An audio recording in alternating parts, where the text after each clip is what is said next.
In the glittering world of New York's elite, where your worth is measured by the name on your credit card and the company you keep, Anna Reyes was less than a ghost. She was the woman who served the canapes, the one whose hands were dusted with flour instead of diamond dust. To her ex-husband, Gregory Shaw, and his new socialite wife, Bianca, she was a walking, breathing embarrassment, a relic from a past he'd successfully erased. They called her a nobody, a failure, a woman destined to live in the shadows of their blinding success. But they never imagined that the quiet, elderly man Anna shared coffee and croissants with every morning was watching. And he was about to turn their perfectly curated world upside down by handing Anna the one thing they craved more than anything: an entire empire. The aroma of butter-toasted almonds and caramelized sugar was the first thing Anna Reyes experienced every morning, and the last scent that clung to her clothes when she went home. It was the smell of her life, a life confined to the warm, comforting walls of the Gilded Crumb, a boutique bakery tucked away on a quiet street in the Upper East Side. Here she wasn't a nobody. She was the artist behind the city's most sought-after croissants, the architect of delicate cakes that could make a grown man weep. But the moment she stepped out onto the unforgiving pavement of Manhattan, the magic vanished. She was just another face in the crowd, a woman with tired eyes and a past that clung to her like a shroud. 5 years ago, her life had smelled of something different: Gregory Shaw's ambition. It was a sharp, metallic scent like new money and expensive cologne. They had met in college, two bright-eyed kids with a shared dream. He had the vision and she had the means, a small but significant inheritance from her grandmother. She poured every last cent into his education and his first fledgling startup, working double shifts at a diner to keep them afloat. "We're a team, Anna," he used to say, his hand over hers, his eyes gleaming with promises. "When I build my empire, you will be my queen." The empire came, but the throne was given to another. Gregory's tech firm, Innovate Dynamics, skyrocketed. With success came a new circle of friends, investors with shark-like smiles and daughters with diamond-hard ambition. One of them was Bianca Davenport, a woman sculpted from marble and privilege. Gregory became convinced that Anna, with her soft-spoken nature and simple dreams of opening a small-town bakery, was an anchor weighing him down. The end was as swift as it was brutal. "It's not you, it's me." He'd said the words, a hollow cliché, in their minimalist, multi-million-dollar apartment she had helped furnish. "I've evolved. My world requires a different kind of partner, someone with polish, with connections." He called her a sweet, simple girl who wouldn't be happy in his world, a world she had sacrificed everything to help him build. The divorce settlement was a pittance, a calculated insult designed to make her disappear quietly. And she did.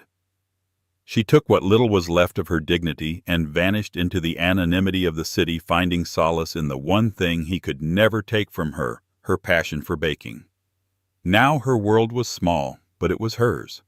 Her tiny apartment was filled with second-hand books and the faint permanent scent of vanilla. Her days were measured by the rising of dough and the setting of the sun.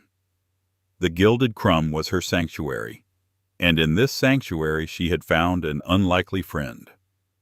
He was an elderly gentleman she knew only as Mr. Art. He came in every morning at precisely 7:30 a.m., dressed in a simple tweed coat and a worn flat cap, no matter the weather. He had kind, crinkling eyes and hands that showed the fine, papery texture of age. He never ordered the fanciest pastry. He always asked for a simple day-old scone and a black coffee. He would sit at the smallest table by the window, reading a worn paperback and watching the city wake up. Anna had noticed him on her first week. He had a quiet dignity that set him apart from the hurried, self-important patrons. One morning she saw him looking wistfully at a fresh batch of almond croissants. On an impulse, she wrapped one in wax paper and brought it to his table. "On the house," she'd said with a small smile. "Everyone deserves a little warmth on a Monday." He had looked up, his blue eyes surprised and then deeply appreciative. "That's very kind of you, my dear. Very kind indeed." From that day on, a ritual was born. Every morning she'd bring him a small treat, whatever was fresh and warm from the oven, and they would talk for a few minutes. He never spoke of a family or a career. He talked about the changing seasons in Central Park, the plot of the novel he was reading, or memories of a New York that no longer existed. He listened, too. He listened to her talk about new flavor combinations, her frustrations with a failed batch of macarons, and her quiet, distant dream of one day having a small shop of her own, a place with a blue door and window boxes filled with geraniums. He was the only person in the world who knew her dream, and he never once made it feel small. He made it feel like the most important ambition in the world. He was the anchor of her quiet life, a small point of light in the gray landscape of her existence. She had no idea that her simple kindness to a lonely old man was a key slowly turning the lock on a future she couldn't possibly imagine. While Anna's world was one of flower and warmth, Gregory and Bianca Shaw's was a universe of cold glass and polished steel. Their penthouse apartment on the 80th floor of a new, impossibly thin skyscraper near Columbus Circle offered a panoramic view of Central Park. It was a sterile art gallery-like space decorated in shades of white, gray, and black. There were no worn paperbacks on the tables, only heavy unread art books arranged in severe geometric stacks. Life for them was not about comfort. It was about presentation.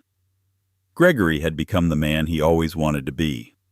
His suits were tailored on Savile Row, his watch was a Patek Philippe, and his voice had taken on a new booming authority he used to command boardrooms and belittle service staff.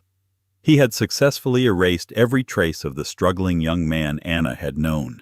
He had convinced himself that his success was entirely his own doing, that her early support was merely an incidental footnote in his grand biography. Seeing her or even thinking of her was like finding a smudge on a pristine glass wall, an imperfection that needed to be wiped away.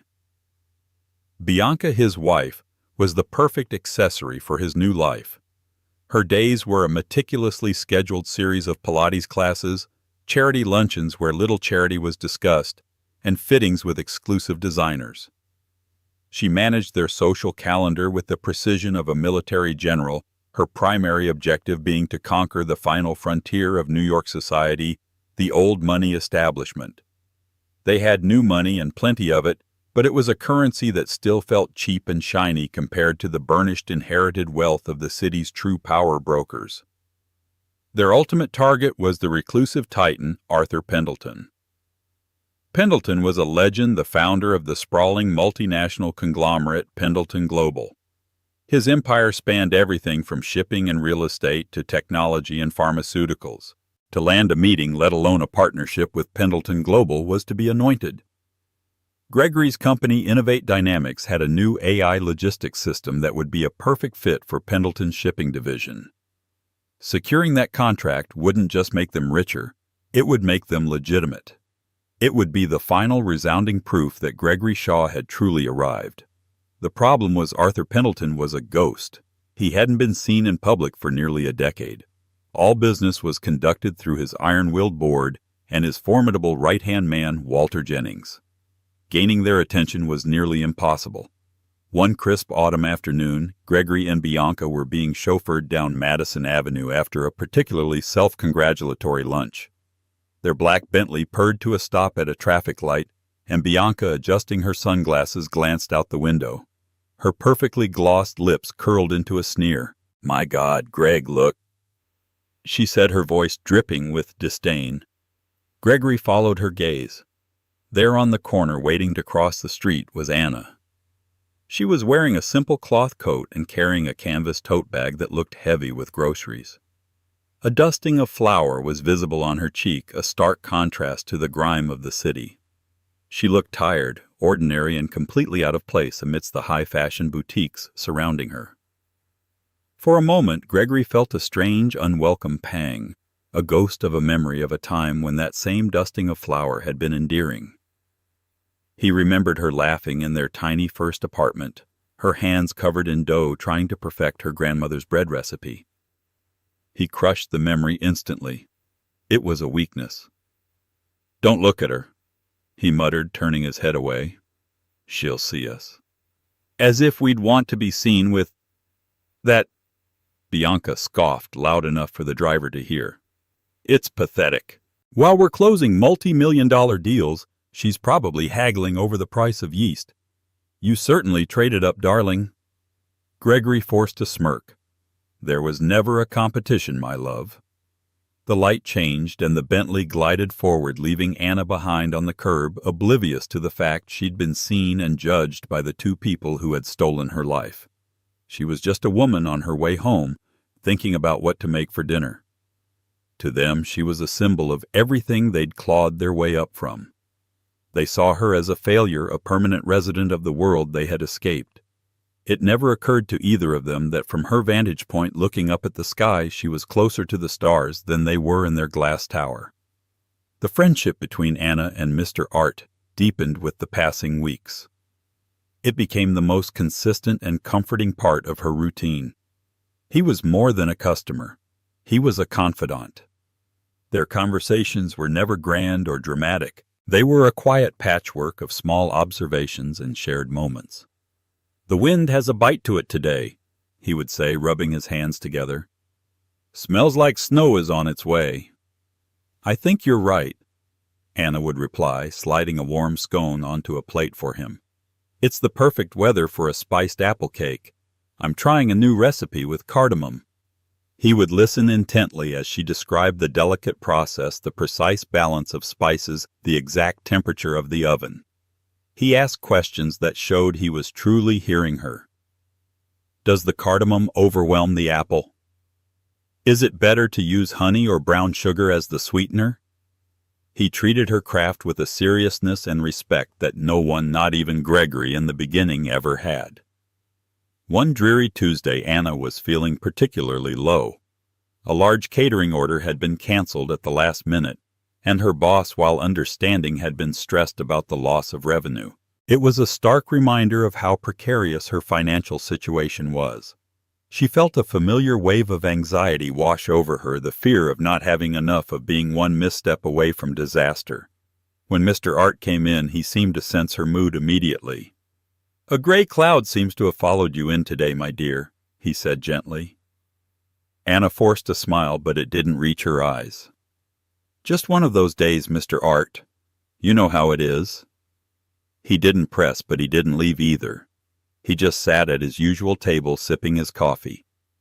After a few minutes of silence, he spoke. "My wife, God rest her soul.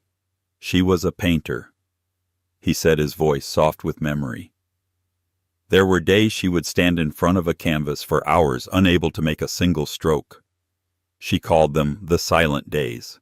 She used to say that the silence was just the art gathering its strength before it was ready to be seen. Anna stopped wiping the counter and looked at him. "This is just a silent day for you, Anna," he continued, meeting her gaze. "It's not a final verdict on your life. Your art is just gathering its strength." Tears pricked at Anna's eyes. In 5 years, no one had spoken to her with such simple, profound empathy. She'd built walls around her heart to protect it from the memory of Gregory's cruelty, but this kind old man had found a crack and shone a light right through it. She found herself confiding in him the story of her marriage and the brutal divorce tumbling out in quiet, halting sentences. She didn't speak with bitterness or a thirst for revenge. She spoke with a deep, lingering sadness for the woman she had been and the dreams she had lost. "He told me I wasn't enough," she finished, her voice barely a whisper. "That my dreams were too small for his big world." Mr. Art listened without interruption, his expression unreadable, but his eyes full of a deep, sorrowful understanding.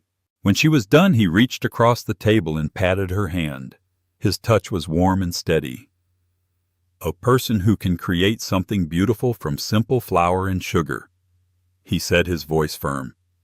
"Who can bring a moment of warmth and joy to a stranger with nothing more than a pastry and a kind word. That person's dreams are not small. They are the biggest and most important dreams of all. The man who couldn't see that is the one who is truly poor." In his office high above the city, Arthur Pendleton, the man Anna knew as Mr. Art, hung up the phone after a call with his head of security. For weeks, he had been conducting a quiet, thorough investigation into Anna Reyes. He knew about the inheritance she had given Gregory. He knew the exact insulting terms of the divorce settlement.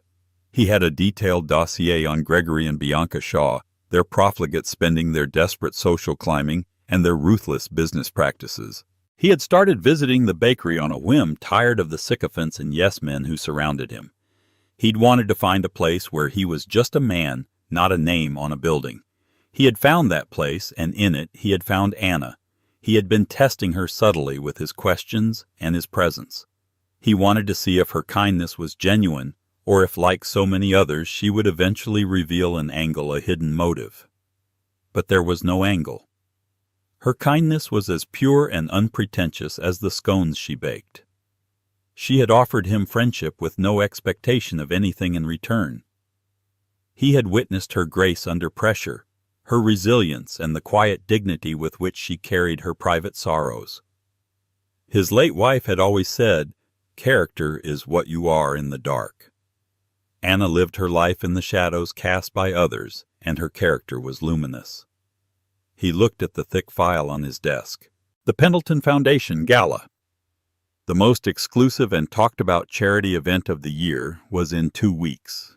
It was time. He picked up his personal stationery, a thick cream-colored card embossed with a simple P, and began to write. It was time for his friend Anna to step out of the shadows and into the light. And it was time for Gregory and Bianca Shaw to face the consequences of deeming someone so worthy a nobody. The announcement of the annual Pendleton Foundation Gala sent a ripple of frenzied excitement through the upper echelons of New York society. It was more than a party, it was a coronation. To be invited was to be acknowledged as a player of significance. For Gregory and Bianca Shaw, it was the ultimate prize, the final seal of approval on their meticulously constructed lives. "We have to get in, Greg," Bianca had said, her voice tight with urgency as she scrolled through a society blog on her tablet. "Everyone who is anyone will be there. A single photo of us at that event will be worth more than 1,000 meetings." Gregory had been working on it for weeks, leaning on every contact, calling in every favor. He'd schmoozed with board members of Pendleton-owned companies, made ostentatious donations to their preferred charities, and even hired a new PR firm, known for its ability to get clients into exclusive events. The silence from the Pendleton Foundation was deafening and humiliating. Every morning Bianca would ask, "Anything yet?" And every morning his jaw would tighten as he shook his head. Their desperation grew with each passing day. Finally a breakthrough came. An executive at a bank that did business with Pendleton Global owed Gregory a favor. After a week of tense negotiations, 2 invitations were secured. When the thick engraved envelope arrived via courier, Bianca let out a triumphant shriek. She held the invitation as if it were a holy relic. "We did it," she crowed, kissing Gregory. "We're in. This is the beginning of everything. Now I need a new gown, something unforgettable." For Bianca, the preparation was a military campaign. She commissioned a custom gown from a famous designer, a shimmering silver creation that cost more than Anna's annual salary. She booked appointments for hair makeup and even a last-minute radiance treatment at a Swiss clinic. This wasn't just an evening out. It was her debut on the world stage, and she would not be outshone. Meanwhile, on a quiet Tuesday morning at the Gilded Crumb, a different kind of delivery arrived. A sleek black town car, the kind that usually whisks billionaires to private jets, pulled up outside the small bakery. A chauffeur in a crisp gray uniform stepped out holding a single elegant envelope. He entered the shop, his polished shoes clicking on the tile floor, and the few customers present stared openly. He walked directly to the counter where Anna was arranging pastries. "Excuse me, are you Ms. Anna Reyes?" he asked, his voice polite and professional. Anna, her hands dusted with powdered sugar, looked up in surprise. "Yes, that's me." "This is for you," he said, handing her the cream-colored envelope. It was heavy and expensive to the touch, addressed to her in beautiful flowing calligraphy. She took it tentatively, her heart beginning to beat a little faster. "Who is it from?" "I was instructed only to deliver it to you personally, Ms. Reyes," the chauffeur said with a slight bow before turning and leaving as quietly as he had arrived. Anna stared at the envelope, her mind racing. Was it from a lawyer? Had she done something wrong? With trembling fingers, she broke the wax seal on the back, a simple embossed P. Inside was a heavy card identical to the one Bianca had celebrated over. It was an invitation to the Pendleton Foundation Gala. Tucked inside was a smaller handwritten note on matching stationery. My dear Anna, you bring so much beauty and warmth into a world that can often be cold. I would be deeply honored if you would allow me to show you something beautiful in return. Please be my guest at the gala. Your friend Art. Anna sank onto a nearby stool, utterly bewildered. The gala. The Pendleton Gala. It had to be a mistake. A cruel prank. Mr. Art was a sweet, retired old man. How could he possibly have access to something like this? He must have found the invitation, or perhaps he was working for someone and had gotten confused. The idea of him being connected to this world of unimaginable wealth was simply impossible. She was about to throw it away, convinced it was a misunderstanding that would only lead to her own humiliation. But then she reread his note. I would be deeply honored. And allow me to show you something beautiful. There was such sincerity in the words. She thought of their conversations, of the genuine kindness in his eyes. He had never been anything but honest and good to her. Maybe this wasn't a prank. Maybe he did have a connection somehow. Perhaps he was a distant relative of the family or a former employee with a special privilege. Her curiosity warred with her deep-seated fear of the world that had so viciously rejected her. The world of Gregory and Bianca. The thought of being in the same room as them, of seeing the pity and scorn in their eyes, made her stomach clench. But the thought of disappointing the only true friend she had was even worse. He had asked her to come. He wanted her there. Taking a deep breath, Anna made a decision. She would go, not for the glamour or the prestige, but for Mr. Art. She would put on a brave face for one night for the kind old man who thought she deserved to see something beautiful. She folded the note, tucked it into her apron pocket, and got back to work, a quiet resolve settling over her. She had no idea that she wasn't just accepting an invitation to a party. She was accepting her destiny. Finding something to wear to the most exclusive gala in New York City on a baker's salary was a daunting task. Anna spent a Saturday afternoon scouring the high-end consignment shops of the Upper East Side, her fingers brushing against silks and velvets that whispered stories of other women's glamorous nights. She finally found it tucked away in the back of a small, curated boutique, a simple floor-length gown of deep emerald green silk. It had clean lines, a modest neckline, and flowed like liquid when she moved. It wasn't flashy or covered in sequins, but it had an understated elegance that felt like her. It cost nearly 2 weeks' wages, but as she looked at her reflection in the dusty mirror, she felt a flicker of confidence she hadn't felt in years. The night of the gala, a nervous energy buzzed through her small apartment. She styled her own hair, pulling it back in a simple, elegant chignon, and applied a touch of makeup. As she slipped on the emerald dress, she felt a transformation. She wasn't just a baker with flour on her cheek. She was a woman attending a party. A guest. She deserved to be there. A town car, the same one from the bakery, arrived to pick her up. The ride to the Metropolitan Museum of Art, where the gala was being held, was surreal. As they pulled up, she saw a river of flashing camera bulbs, reporters shouting questions at celebrities and tycoons stepping out of limousines. Taking a deep breath, she stepped out of the car, clutching her small borrowed purse. She bypassed the red carpet, her invitation granting her access through a quieter side entrance. Inside, the great hall had been transformed into an enchanted forest of twinkling lights and cascading flowers. An orchestra played softly, and the air hummed with the conversations of the city's most powerful people. It was overwhelming, a sensory overload of perfume, champagne, and privilege. Anna felt a fresh wave of insecurity. She was a goldfish in an ocean of sharks. She looked around for Mr. Art, but he was nowhere to be seen.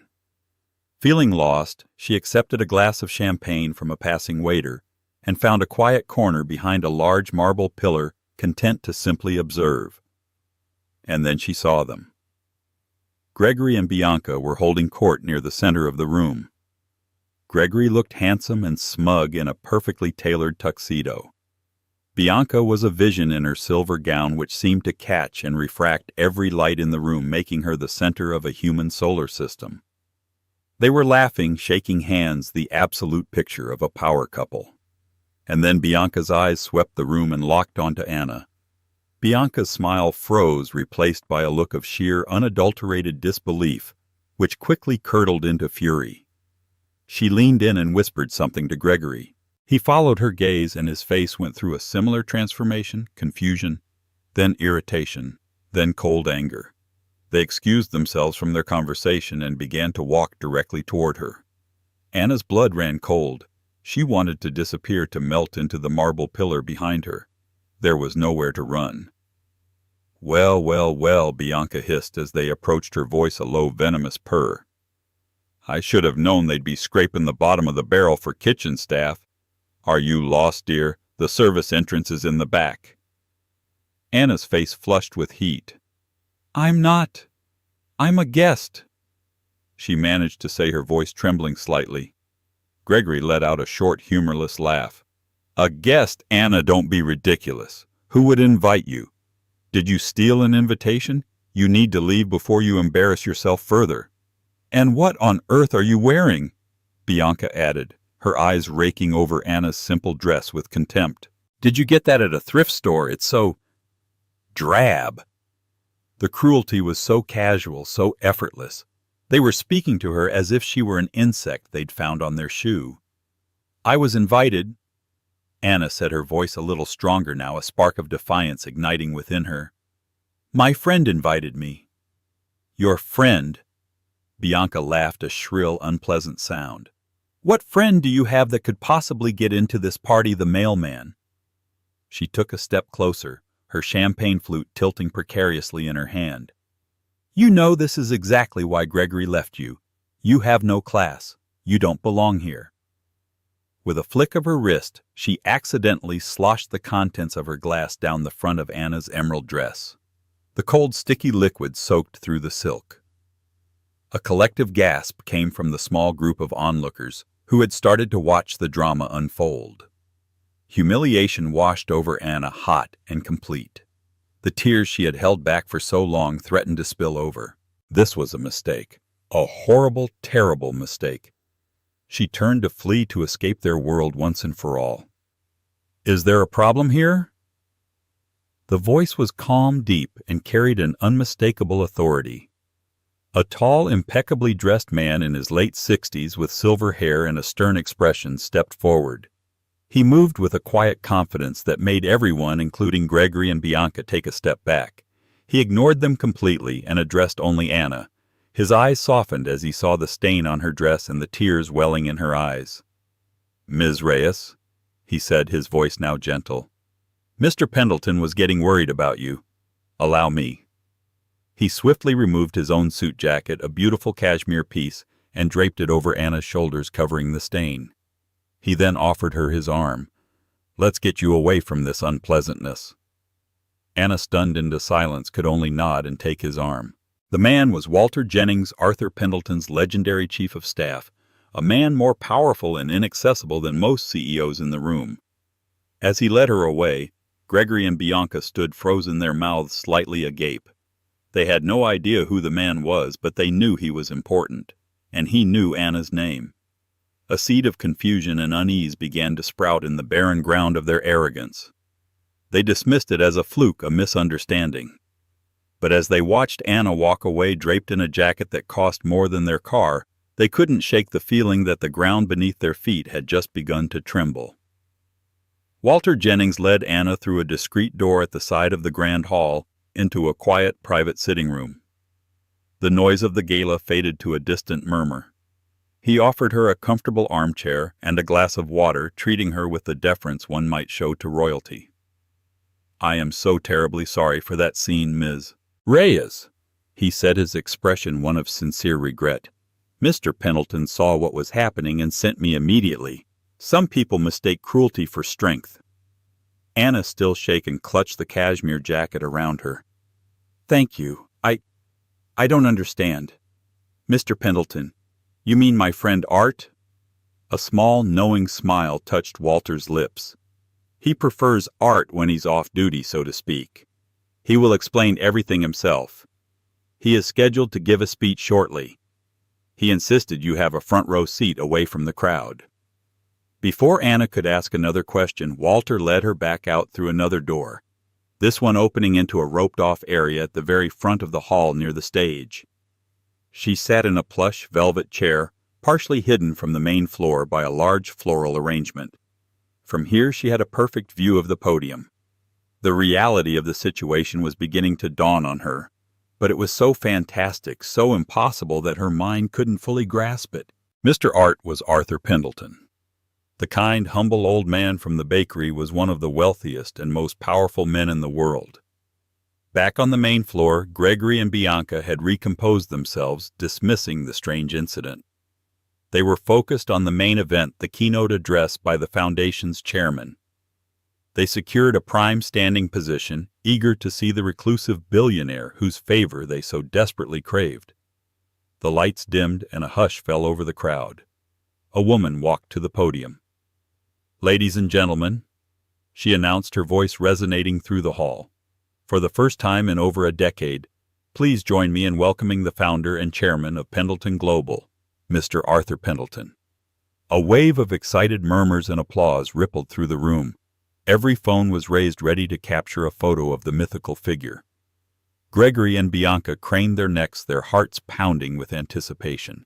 The man who walked onto the stage was not some imposing, formidable tycoon. He was older. He moved a little slowly, and he wore a simple, well-tailored dark suit. But it was his face that made Anna's breath catch in her throat, and Gregory and Bianca's smiles freeze on their faces. It was Mr. Art. He wasn't wearing his usual tweed coat or flat cap, but the kind, crinkling eyes were the same. The gentle demeanor was the same.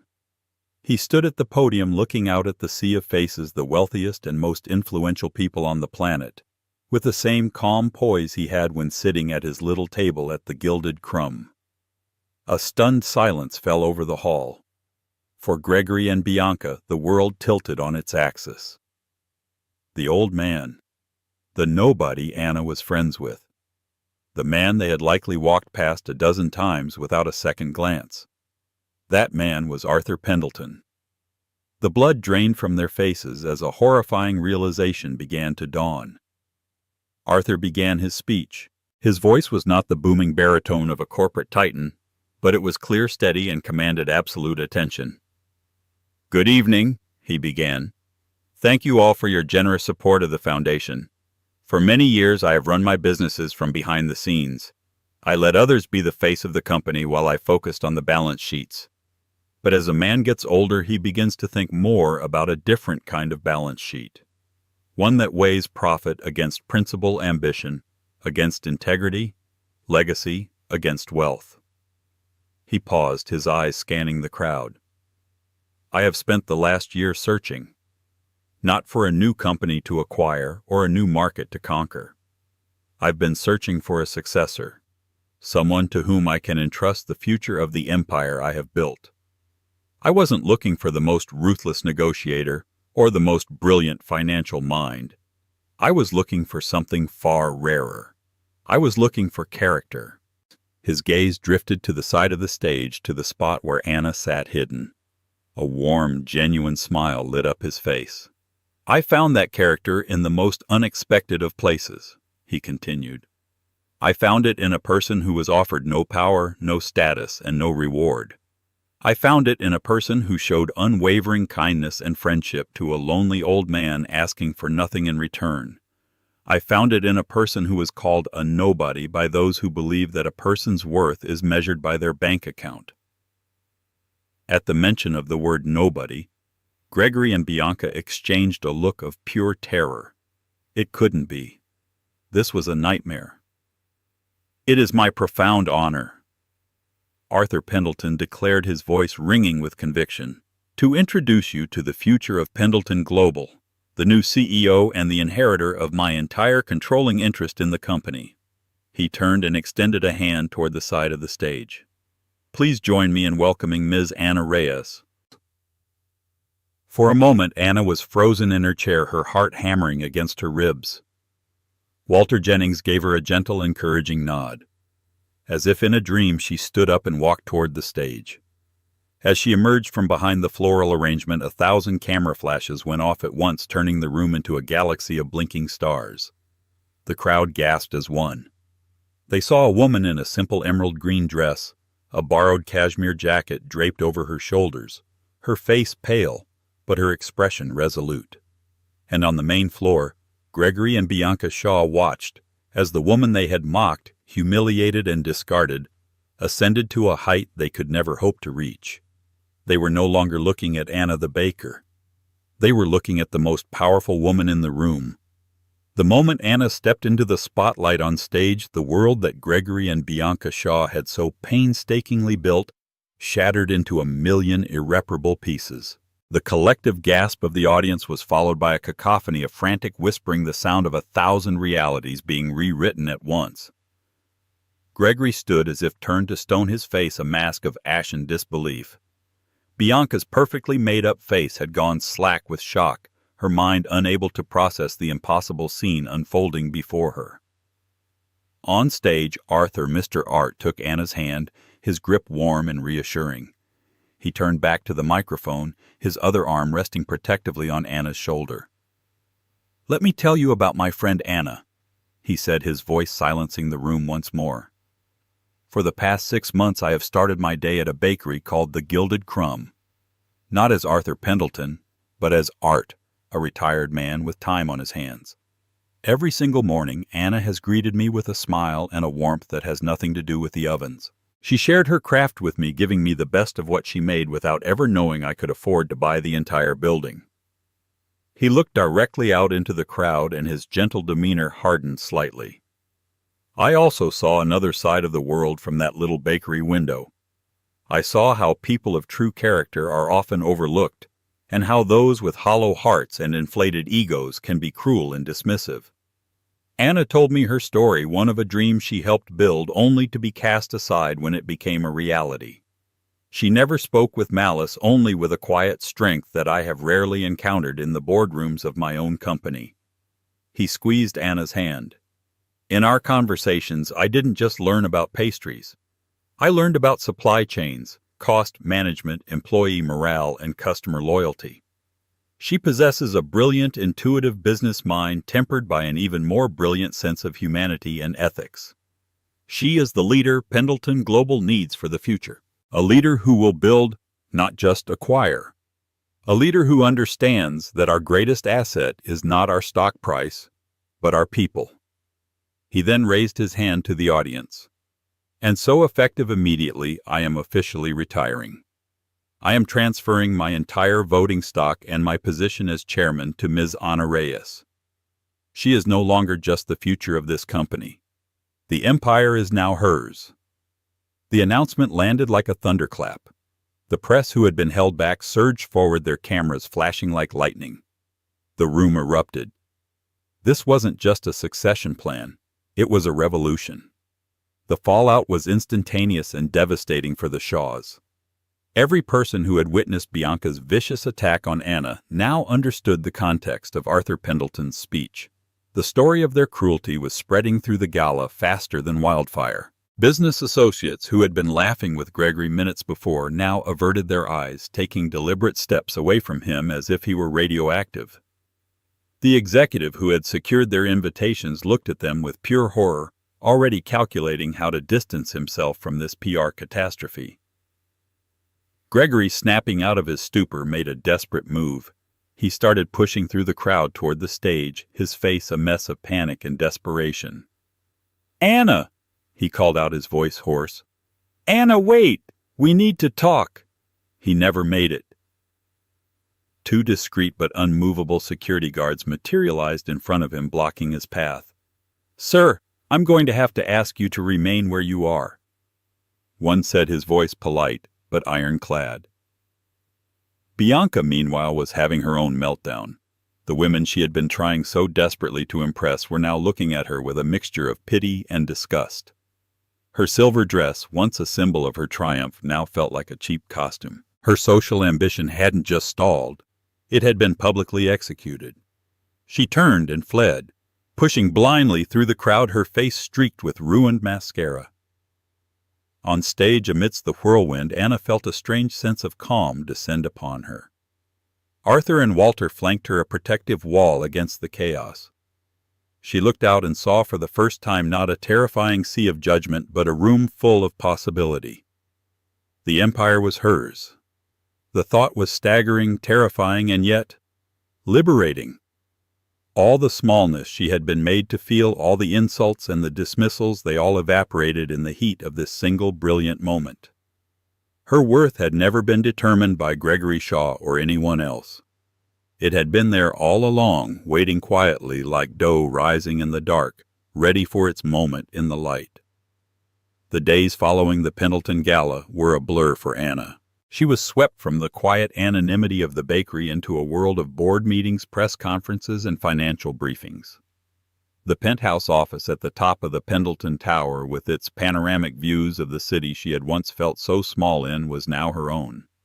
Walter Jennings was her constant guide, a calm and steady presence who patiently explained the vast and complex machinery of the empire she now commanded. Arthur Pendleton, her friend Art, was there too, not as a boss, but as a mentor and a grandfatherly figure, helping her navigate the treacherous currents of her new reality.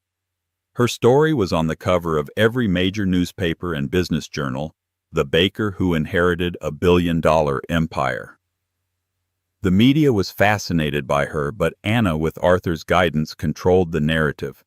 She gave one exclusive interview not to a business publication, but to a journalist known for human interest stories.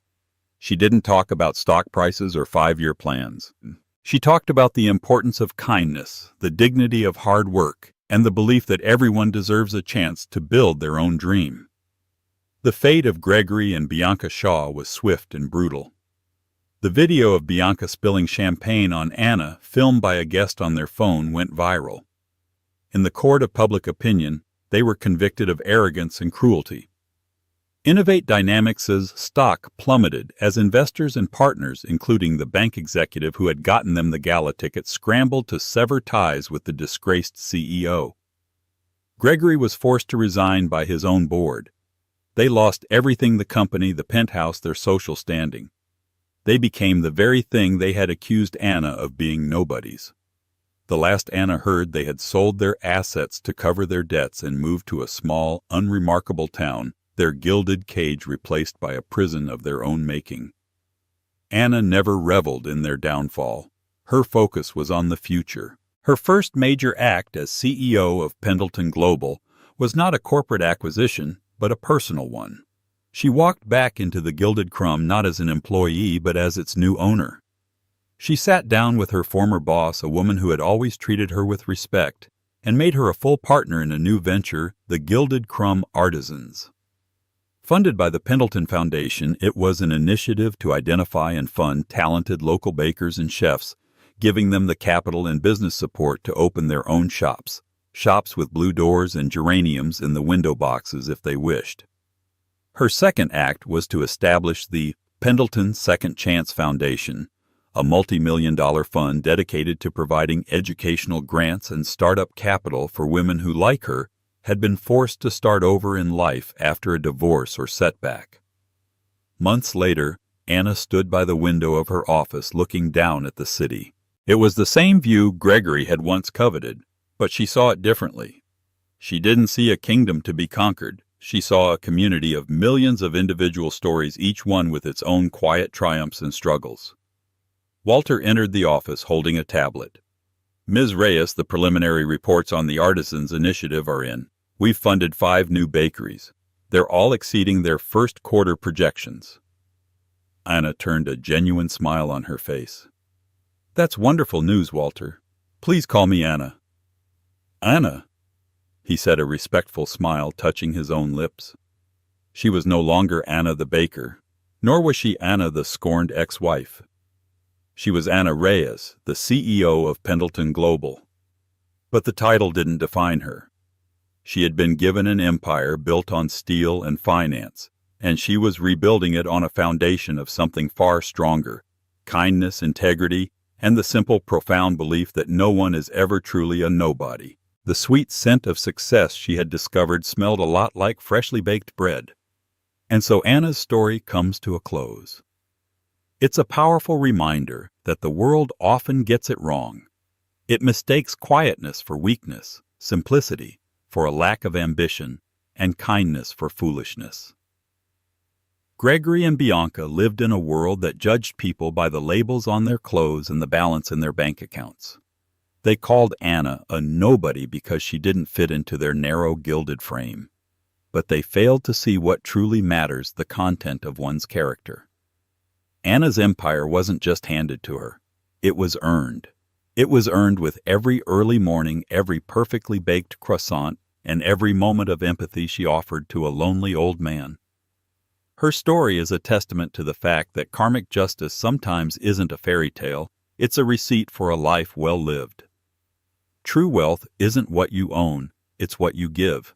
If this story resonated with you, please hit that like button to let us know. Share it with someone who might need a reminder that their kindness matters. And don't forget to subscribe to our channel for more real-life stories that will inspire and move you. Thank you for listening. The sting of humiliation is a cold, sharp thing. For Audrey Shelton, it felt like 1,000 tiny needles piercing her skin under the glittering chandeliers of the Grand Astoria Ballroom. Her ex-husband Brendan stood just feet away, his arm wrapped possessively around his new younger wife, a woman who looked like she'd been sculpted from glass and gold. He was laughing that booming laugh she once thought was full of life, but now recognized as hollow and cruel. His eyes met hers and a smirk played on his lips. He was flaunting his victory. He had the money, the status, and the trophy wife. What did she have? An off-the-rack dress and a past he had systematically erased. She was a ghost at their feast, a forgotten chapter in the story he was so proudly writing. But in the shadows of that opulent ballroom, another story was about to begin, and a single unexpected gesture would soon bring every single person in that room to their feet. The invitation was an elegant blade of ivory cardstock, its embossed gold lettering glinting mockingly from her worn wooden coffee table. The annual Foundation for Architectural Excellence Gala. For a moment, Audrey thought it was a cruel joke. This was Brendan's world. He was a partner at a high-powered development firm, a man who built gleaming, soulless towers of steel and glass that won awards for their audacity, not their heart. Her world, by contrast, had shrunk to the four walls of her modest apartment, a space filled with dusty textbooks on organic architecture and blueprints for projects that would never be built. She had been an architect once, or at least she had been on the path to becoming one. In college, her professors had called her a prodigy. Her designs weren't just buildings, they were living, breathing spaces that integrated with their environment. She dreamt of creating structures that felt like they had grown from the earth itself. Then she met Brendan. He was charming, ambitious, and utterly captivating. He loved her passion, or so she thought. He called her his little visionary. After they married, the slow erosion began. "This is a tough field, Audrey," he'd say, draping an arm around her as she hunched over her drafting table late at night. "It's a boys' club. Why don't you focus on making our house a home? You have such a talent for it." When his career took off, her dreams became a secondary concern. "We need to entertain my clients," he'd insist. "I need you by my side looking beautiful. That's more important than some design competition right now." He'd called her architectural ambitions a cute hobby, a phrase that felt like a pat on the head to a child. She remembered the Ethelgard Prize for Visionary Design. It was the one time she had defied him. The competition was for a public library, a space for the community. She had poured her soul into it, working in secret while he slept. Her design was revolutionary. A building that harvested rainwater, used geothermal heating, and featured a living roof that changed with the seasons. It was a testament to everything she believed in. She submitted it under a pseudonym, A.V. Sterling, using her middle name Victoria and her mother's maiden name. Brendan found out. The fight had been epic. "You're embarrassing me," he'd shouted. "My wife entering a competition like some desperate student. What will my partners think?" A month later, when the results were announced online, he'd scanned the list of winners with a triumphant sneer. "See nothing. I told you it was a waste of time. Now can we please focus on what's important? My career." She had been so crushed that she never checked the results herself. She simply took his word for it and packed her blueprints away, locking a part of herself in that dusty portfolio. 2 years after that, he'd left her for Tiffany, a 24-year-old Instagram model whose only architectural interest was finding the best angle for a selfie in a luxury penthouse. The divorce was brutal. He claimed she'd contributed nothing to his success, and the judge, swayed by his high-powered lawyers, agreed. She walked away with next to nothing. Now this invitation. She picked it up, ready to tear it in half. Why would she go to watch Brendan be celebrated, to endure the pitying glances of their former friends? Her phone buzzed. It was her best friend Jenna, a landscape architect who had never liked Brendan. "Did you get it?" Jenna asked, her voice bright. "The invitation to my public execution." "Yes, it just arrived," Audrey said dryly. "You're going?" It wasn't a question. "I am absolutely not. I'd rather have a root canal." "Listen to me," Jenna said, her tone shifting from cheerful to serious. "You've been hiding for a year. You've been letting him live rent-free in your head. You are the most talented person I know, Audrey. You are not his starter wife or his failed artist or whatever other garbage he spun about you. You are Audrey Shelton, and you are going to that gala. You're going to hold your head high, have a glass of free champagne, and show him that his departure was not an ending, but a long overdue beginning." Audrey was silent, twisting the corner of the card in her fingers. The thought terrified her. "I don't have anything to wear," she whispered, the excuse sounding feeble even to her own ears. "You're in luck," Jenna shot back. "I have a friend who works at a high-end rental boutique. She owes me a favor. We're going to find you a dress that will make that plastic trophy of his melt." Despite every instinct screaming at her to stay home, a tiny defiant spark ignited in Audrey's chest. Maybe Jenna was right. Why was she still hiding? She hadn't done anything wrong. She had loved a man who turned out to be a monster. It wasn't a crime. It was a tragedy. Going to that gala wouldn't be for him. It would be for her. A single night to reclaim her own narrative. "Okay," she said, her voice barely audible. "Okay, I'll go." Getting ready felt like preparing for battle. Jenna was a force of nature, pulling Audrey through the rental boutique with a determined glint in her eye. She dismissed dress after dress, too safe, too apologetic, too ex-wife. Finally, she pulled out a gown of deep emerald green silk. It was simple, elegant, and timeless. It had a classic cut that draped beautifully with a modest neckline and a slit that only showed when Audrey walked. "This is the one," Jenna declared. "It doesn't scream for attention. It commands it."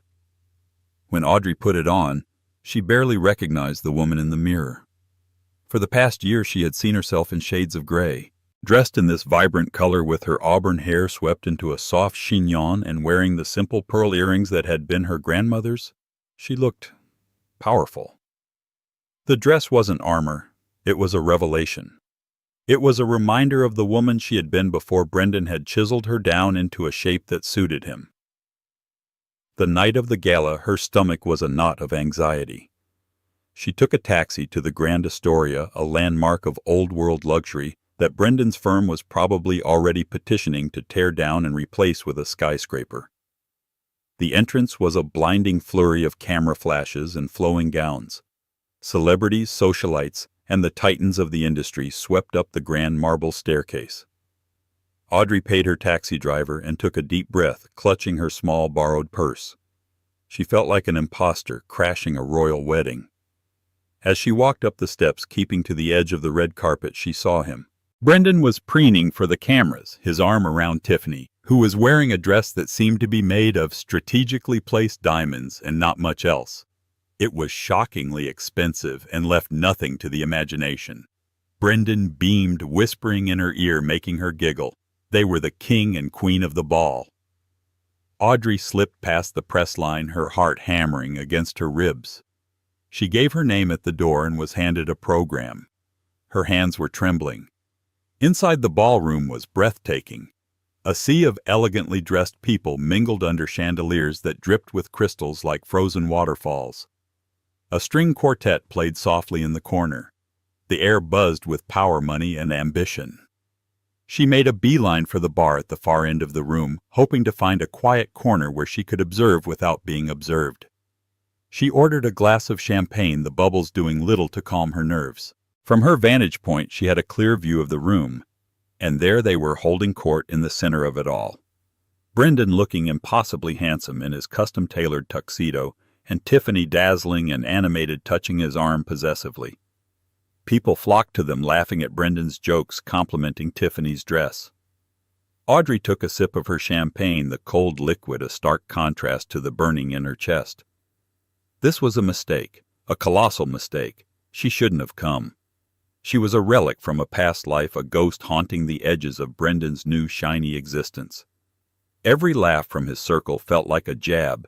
Every admiring glance thrown Tiffany's way was a fresh twist of the knife. She saw a few familiar faces, people who had been their friends, who had come to their home for dinner parties she had painstakingly cooked and hosted. They saw her too.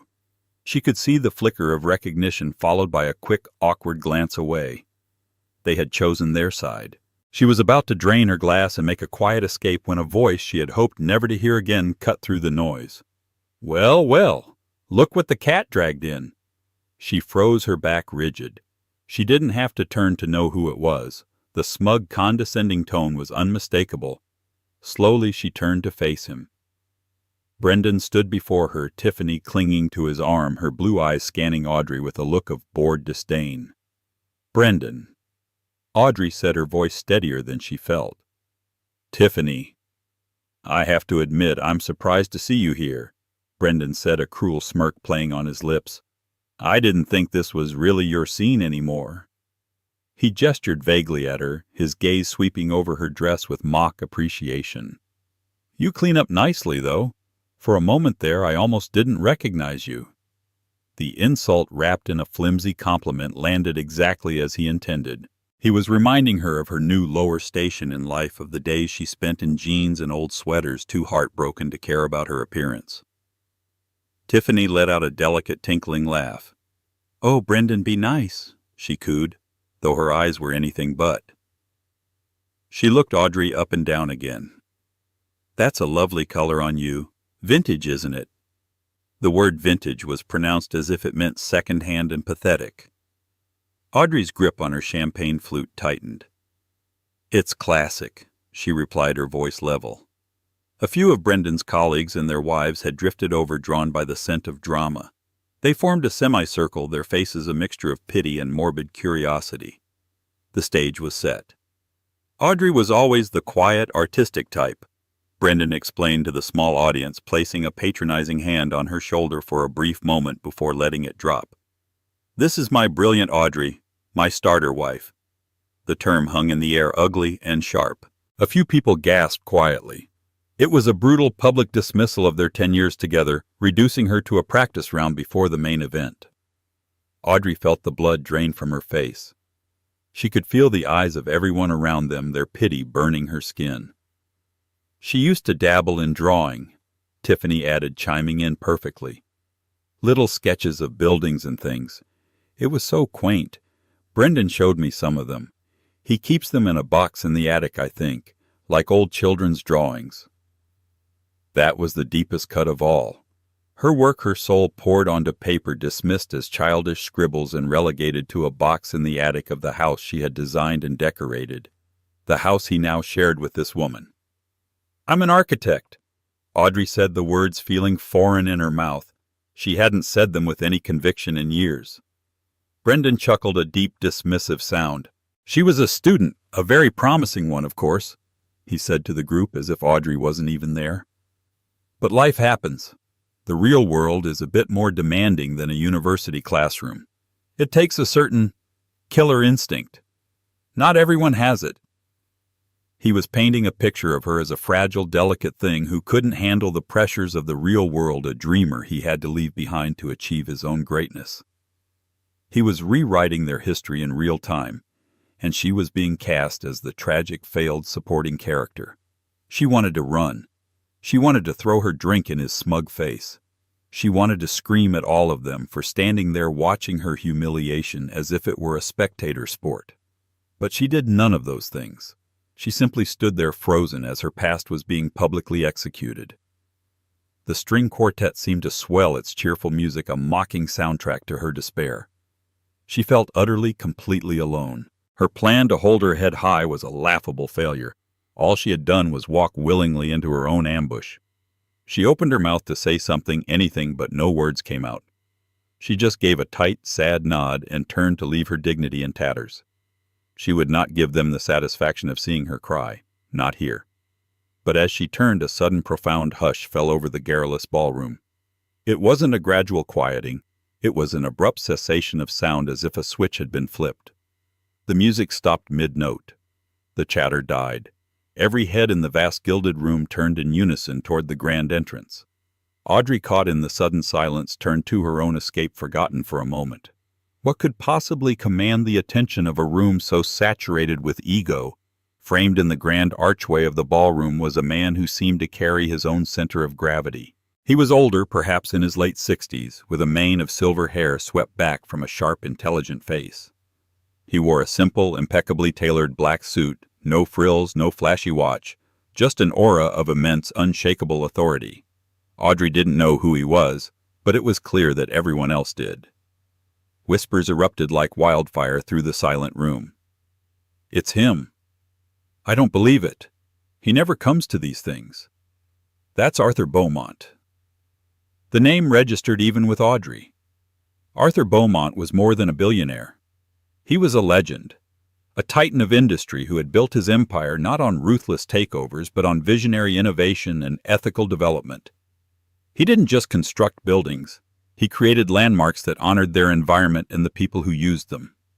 He was famously reclusive, a man who valued substance over spectacle and rarely made public appearances, preferring to let his world-changing work speak for itself. His presence here was the equivalent of a solar eclipse. Brendan's posture changed instantly.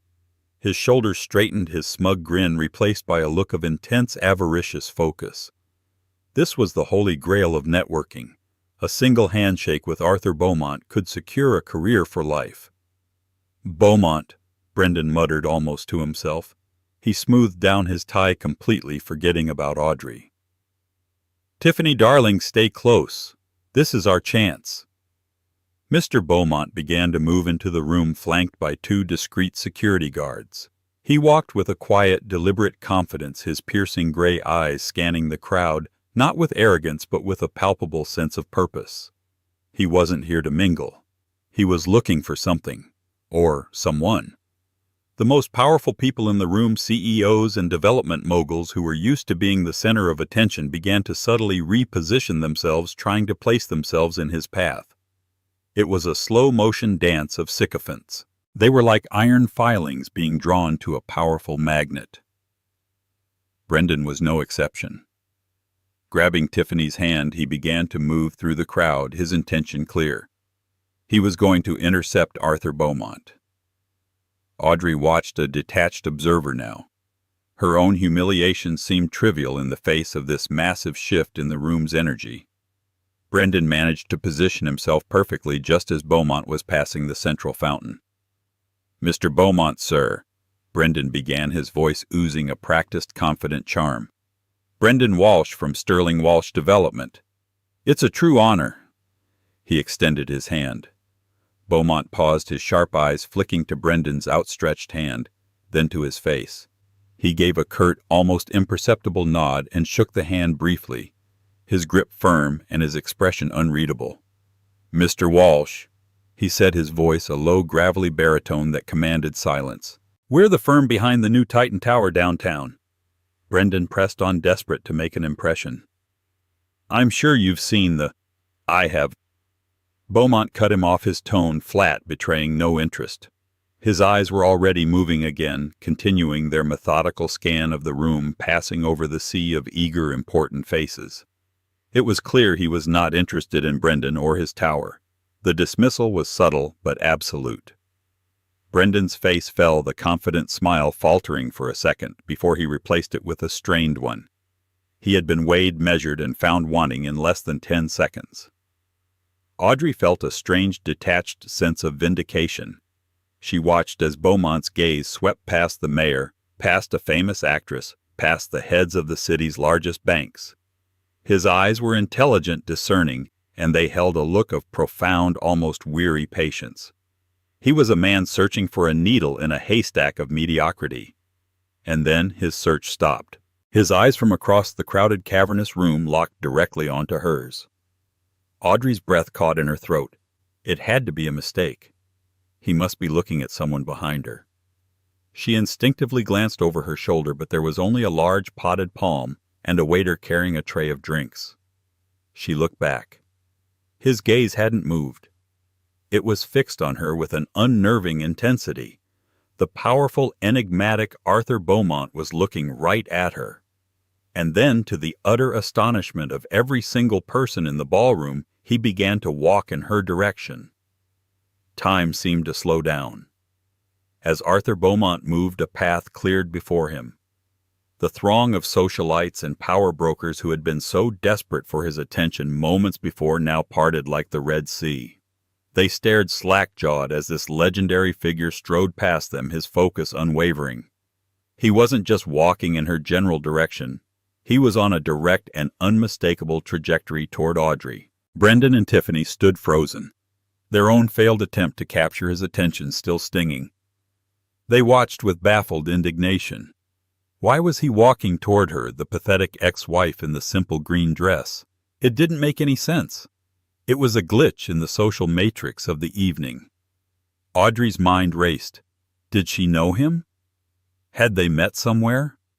She searched his face for any flicker of recognition but found none. He was a complete stranger. Maybe he had mistaken her for someone else. Yes, that had to be it. She was about to try to shrink back into the shadows to disappear before he reached her, and the inevitable awkward correction occurred. But she couldn't move. She was pinned by the intensity of his gaze. There was no doubt or confusion in his eyes. There was only a look of dawning profound discovery. He came to a stop directly in front of her, ignoring the stunned silence of the room and the gawking faces of Brendan's circle. He was taller than she had expected, and up close his presence was even more formidable. He studied her face for a moment, a flicker of something unreadable in his eyes. "Forgive the intrusion," he said, his voice quiet but carrying clearly in the hushed room. It was a voice accustomed to being listened to. "I know this is an unusual question, but I have been searching for someone for a very long time." Audrey could only knot her throat too tight to speak. Her heart was pounding a frantic rhythm against her ribs. He looked at her, truly looked at her in a way no one had in years. It wasn't the dismissive glance of Brendan or the pitying stare of their former friends. It was a look of deep, respectful inquiry. "Are you by any chance A.V. Sterling?" he asked. The name, her secret name, the one she had buried under years of pain and regret, hit her like a physical blow.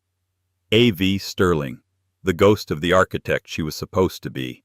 How could this man possibly know that name? Brendan, standing just a few feet away, heard it.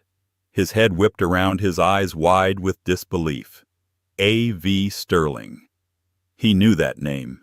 It was from the competition. The one he'd told her she'd lost. The one he'd mocked her for. Audrey stared at the billionaire, her mind reeling. She couldn't find her voice. All she could do was give another small, almost imperceptible nod. A slow smile spread across Arthur Beaumont's face. It was a smile of pure, unadulterated relief and triumph, a smile that transformed his stern features, making him look years younger.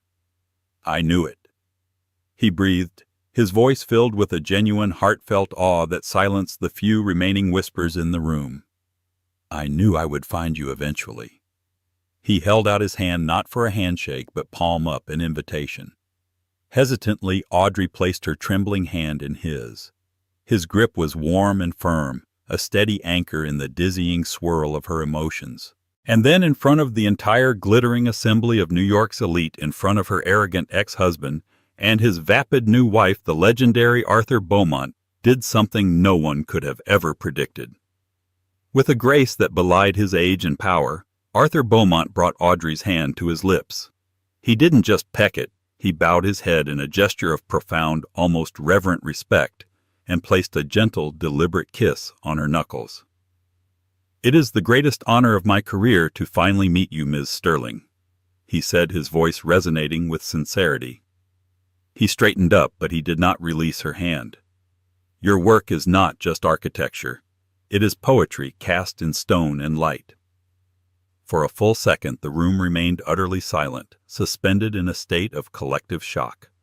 Brendan's face was a grotesque mask of confusion, his jaw hanging open. Tiffany looked as if she had been slapped. Then a sound started at the back of the room. It was a single person, an older architect with a reputation for being a purist, who began to clap. He was followed by another, then a dozen more. The applause spread through the ballroom like a tidal wave growing from a ripple into a deafening roar. And then the unthinkable happened.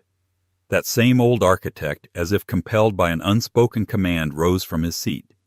An elderly woman at a nearby table, a celebrated philanthropist, followed suit.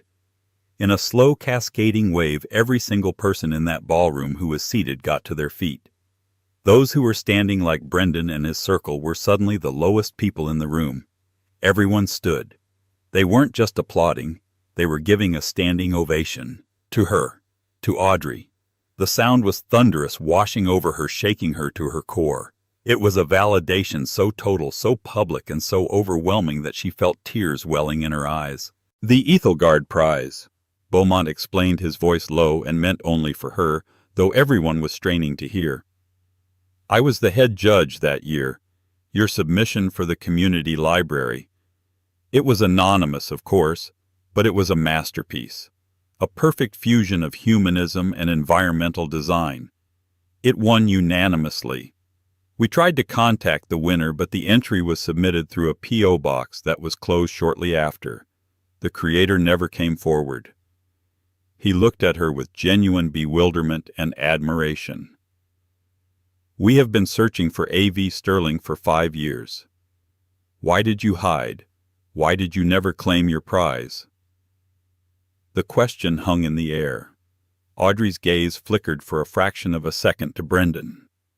Her ex-husband, the man who had built his career on ego and steel, looked as though he had been turned to stone.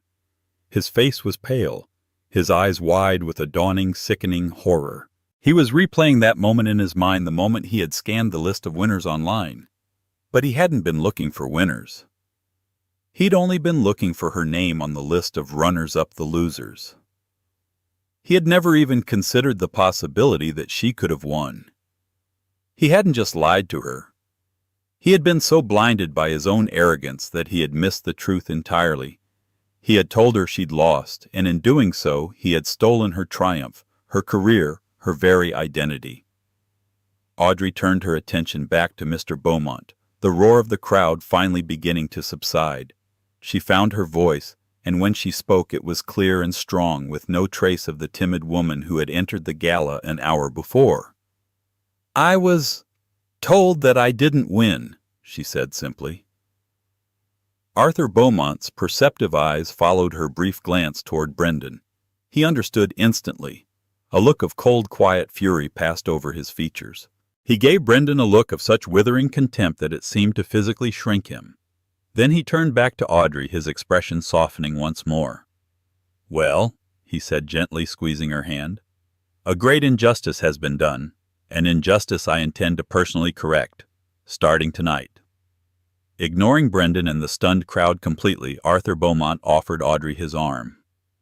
"Would you accompany me, Ms. Sterling? I believe we have 5 years of conversation to catch up on, and I have a business proposal for you that simply cannot wait." As if in a dream, Audrey placed her hand on his arm. He led her away from the center of the room, away from the wreckage of her past, and toward a quiet private alcove near the terrace. The crowd parted for them once more, but this time the onlookers' faces were filled with awe and admiration. As they walked, reporters who had been covering the gala's red carpet swarmed in, their cameras flashing, microphones extended. "Mr. Beaumont, who is this woman?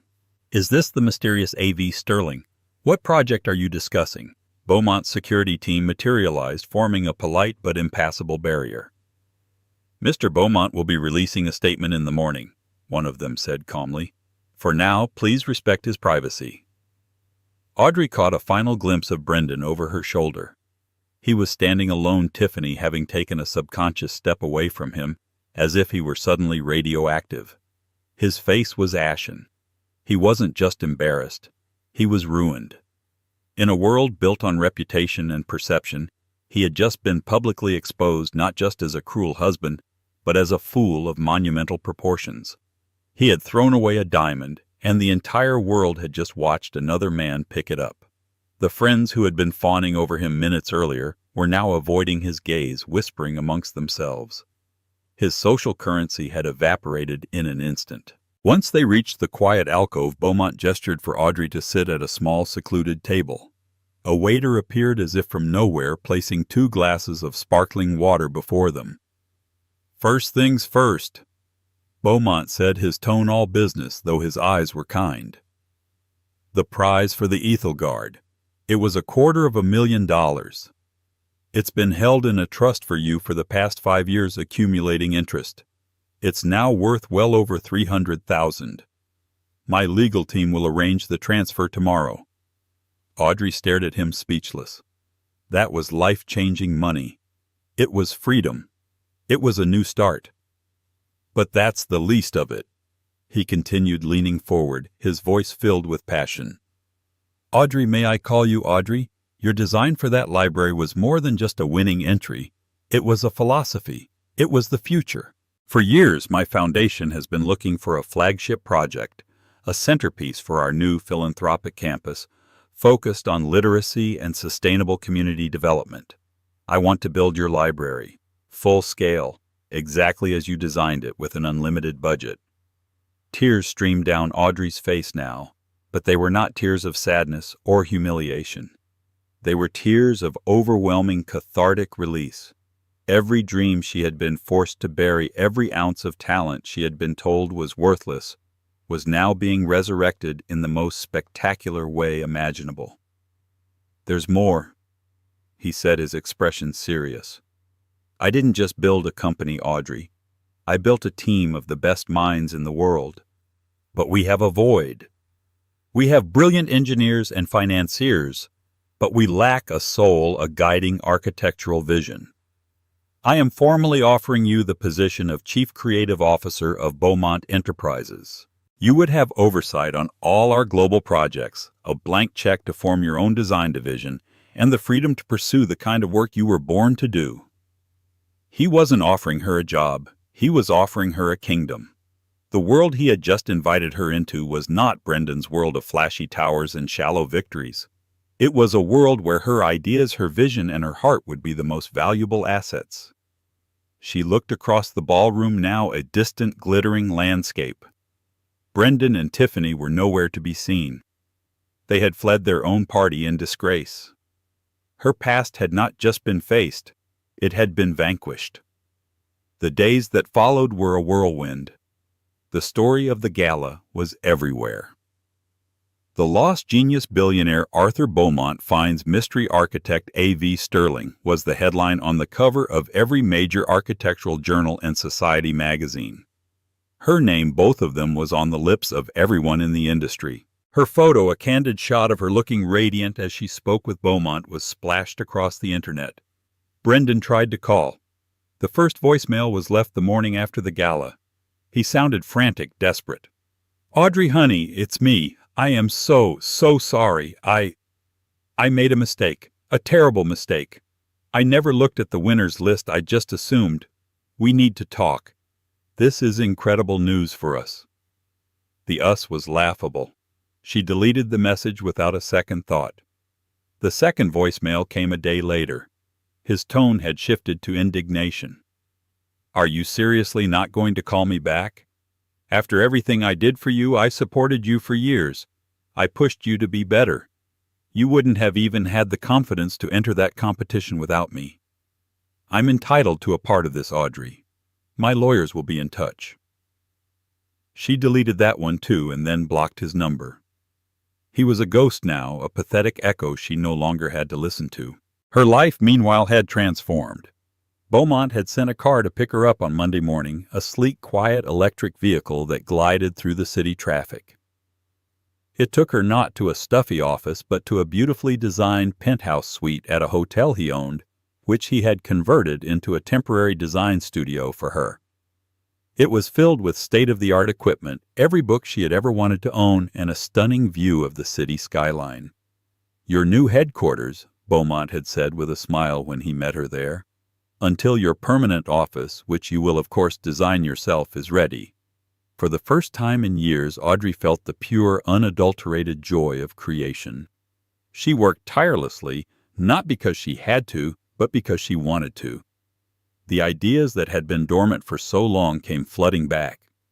She sketched, she drafted, she built models. She met with Beaumont's team of engineers and project managers, sharp, brilliant people who listened to her with a deference and respect that was intoxicating. They didn't see a starter wife or a hobbyist. They saw their new boss, a visionary. A week after the gala, Arthur Beaumont took her to see the proposed site for the library. It was a sprawling, neglected plot of land overlooking the river, a forgotten corner of the city. As they stood on a small hill, the wind whipping her hair, he unrolled a preliminary site plan. "This is where your vision will take root," he said, his voice filled with a quiet satisfaction. Audrey looked out at the city, at the forest of skyscrapers that pierced the clouds. Among them was the Titan Tower, Brendan's proudest achievement. From this distance it looked small, insignificant. Just another glass box in a city of glass boxes. It had no soul. Her library, she thought, would be different. It wouldn't scrape the sky. It would embrace the earth. It would be a place of quiet refuge and loud discovery, a building that served the people, not the ego of its creator.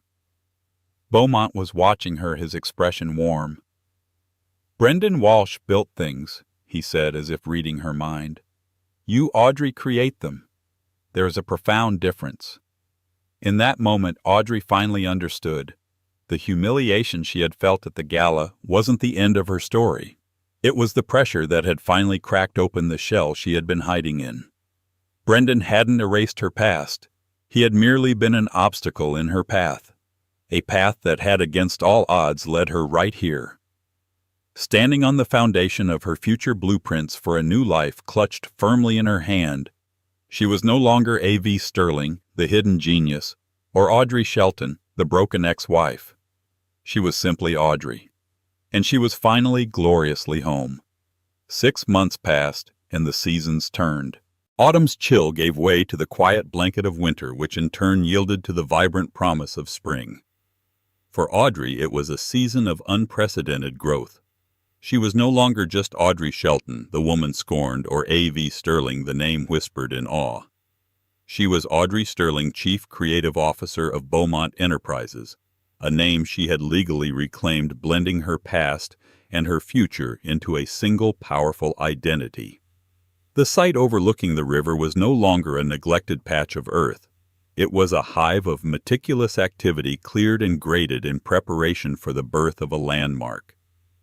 Today was the groundbreaking ceremony for the Beaumont Sterling Library of Light. It was a major city event attended by the mayor, city council members, philanthropists, and a throng of press.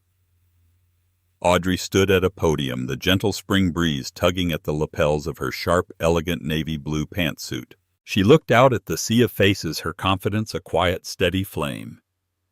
Arthur Beaumont sat in the front row looking at her with an expression of paternal pride. "A building is more than just a structure," Audrey began, her voice clear and resonant, amplified by the microphone. "It is a vessel for our hopes. It is a testament to our values. It can be a cage or it can be a key. For years, I believed my own voice was meant for the quietest of rooms for blueprints that would never see the light of day. I was taught to believe that a dream was a fragile, frivolous thing easily packed away in a box and forgotten in an attic. Her eyes scanned the crowd, and for a fleeting moment she saw them. Standing at the very back behind the last row of chairs were Brendan and Tiffany. They were a ghost image of the power couple from the gala. Brendan's custom suit was gone, replaced by one that looked ill-fitting and slightly rumpled. His face was gaunt, his posture hunched with a bitter resentment. The press had been merciless after the gala, and clients had fled Sterling Walsh Development in droves. His empire was crumbling. Tiffany stood beside him, her expression a cocktail of boredom and fury. She was tapping impatiently on her phone, her glamorous dress looking garish and out of place against the backdrop of construction equipment. Audrey didn't falter. Seeing him didn't trigger a pang of hurt or a spike of anger. It triggered nothing at all. He was just a man in the crowd. But a dream, a true one, is not so easily discarded. She continued, her voice gaining strength. It is resilient. It can lie dormant, waiting for a single ray of light. This library is that light. It will be a place where no voice is too quiet, no dream too fragile. It will be a key, not a cage, for every single person who walks through its doors. She finished her speech to thunderous applause. After the ceremonial shovels had turned the earth, she was engulfed by well-wishers. As Arthur Beaumont was congratulating her, a commotion started at the edge of the crowd. "Let me through. I need to speak to her. I have a right to be here." It was Brendan. He pushed his way through the reporters, his face red and blotchy, a desperate, wild look in his eyes. Tiffany trailed reluctantly behind him, her face a mask of mortification. He broke through the circle of people and stopped in front of Audrey. "Audrey, this is incredible," he said, his voice a strained attempt at the old charming tone. "Our dream finally coming true." The audacity of the statement left a pocket of silence around them. The reporters' cameras and microphones were instantly trained on the unfolding drama. "I don't believe we have any shared dreams, Brendan," Audrey replied, her voice calm and cold as ice. "Don't be like that," he pleaded, his voice cracking. "I was your mentor. I paid for your education. I supported your hobby for years. I made you who you are. This library. It was born in my house. I deserve to be a part of this. It's only fair." Audrey looked at him, truly looked at him, and saw him for the hollow, pathetic man he was. The fear was gone. The pain was gone. All that was left was a profound sense of clarity. "You're right, Brendan," she said, and he blinked, surprised. "You did play a part in who I am today. You built the cage, and for that I am almost grateful. Because there is no feeling more liberating than the moment you realize you have the strength to break the bars yourself." She leaned in slightly. "You didn't make me. You nearly erased me. The difference is I survived you. I doubt very much you'll be able to survive yourself." Brendan recoiled as if she had struck him. He opened his mouth to retaliate, but before he could, another voice cut in. "He's a parasite." All heads turned to Tiffany. She had stepped forward, her expression one of calculated disdain. She looked directly at a reporter with a camera. "I'm leaving him," she announced, her voice loud and clear for everyone to hear. "I had no idea he was the kind of man who would try to steal his own wife's accomplishments. He lied to me just like he lied to her. I can't be associated with a failure and a thief." With that, she turned on her heel, her Louboutin sinking slightly in the soft dirt, and stalked away toward the street, presumably to call a taxi and leave Brendan in the rubble of the life he himself had destroyed. Brendan stood frozen, his face a canvas of utter devastation. Humiliated at the gala, exposed at the groundbreaking, and now publicly abandoned by his trophy wife. It was a complete and total annihilation. Security guards moved in discreetly and escorted a stunned, silent Brendan away from the ceremony. Audrey watched him go, feeling not a shred of victory, only the quiet peace of a long overdue ending. Arthur Beaumont placed a gentle hand on her shoulder.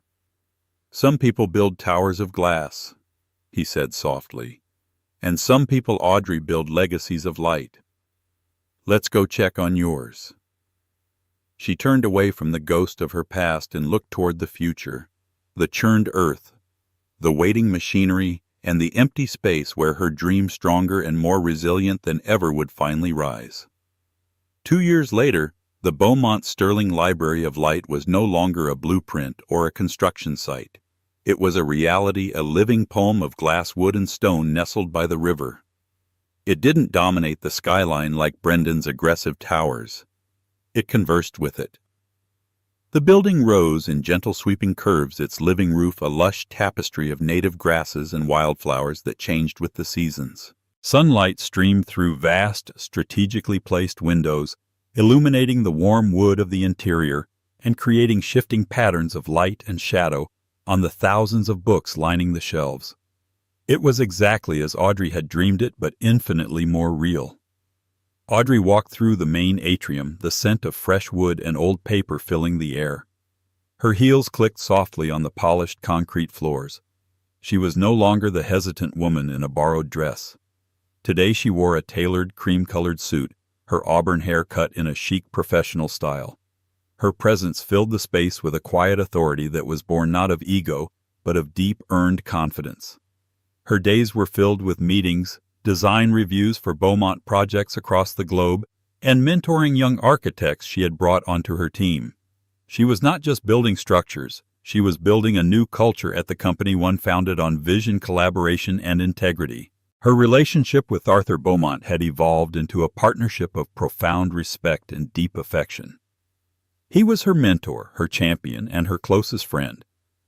They shared a passion for creating spaces that served humanity, a silent understanding that transcended words. There was a quiet romance to their partnership, not one of fiery passion, but of two brilliant minds and kindred spirits finding solace and strength in one another. One afternoon, as she was reviewing the final lighting installations in the children's wing, her assistant, a bright young architect named Maria, approached her with a tablet.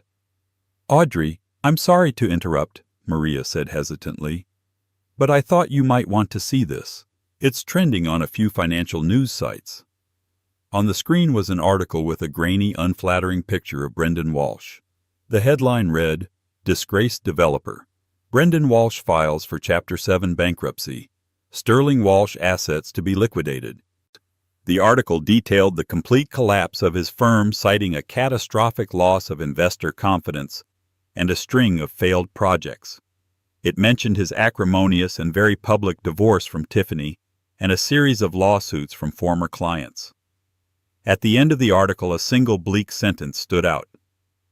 "Mr. Walsh is reportedly now living in a small rented apartment in New Jersey, having lost his properties in the city." Audrey read the words and felt a surprising lack of emotion. There was no joy, no schadenfreude, no lingering anger. It was like reading a footnote from a history book, a chapter that was so thoroughly finished it had lost all power over her. Brendan's fate was a consequence of his own choices, a tower of arrogance that had finally collapsed under its own weight. She had not pushed him. She had simply outgrown him. "Thank you, Maria," Audrey said, handing the tablet back. "It's old news." Maria smiled, understanding completely.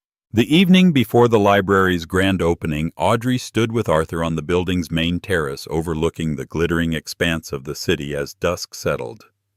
The lights of the skyscrapers began to twinkle, including the distant, anonymous gleam of Titan Tower. "It's magnificent, Audrey," Arthur said, his voice filled with genuine awe. "It's more than I ever imagined." "It's everything I ever imagined," she replied softly, a contented smile on her face. "It's a place for second chances." "You are a testament to that," he said, turning to her. In his eyes she saw not just the billionaire titan of industry, but the man who had looked across a crowded room and seen her when she was invisible to everyone else, including herself. "You didn't need me to save you, Audrey," he said, as if sensing her thoughts. "You only needed someone to get out of your way." He reached out and took her hand, his touch warm and familiar. It was not the gesture of a man claiming a prize, but of an equal honoring his partner. In the quiet of the twilight, with the city lights blazing before them and the monumental achievement of her dreams standing solid around them, Audrey felt the last ghost of her past finally fade into nothing. She wasn't an ex-wife, a hidden genius, or a project. She was the architect of her own life, and from this vantage point the future she was building looked infinite. What a story of triumph and karmic justice. Audrey's journey reminds us that our true worth is never defined by those who try to diminish us. For years she allowed her brilliance to be buried under someone else's ambition and cruelty, but talent, like a powerful river, will always find its way to the sea. The moment Arthur Beaumont kissed her hand wasn't just a shock to her ex-husband.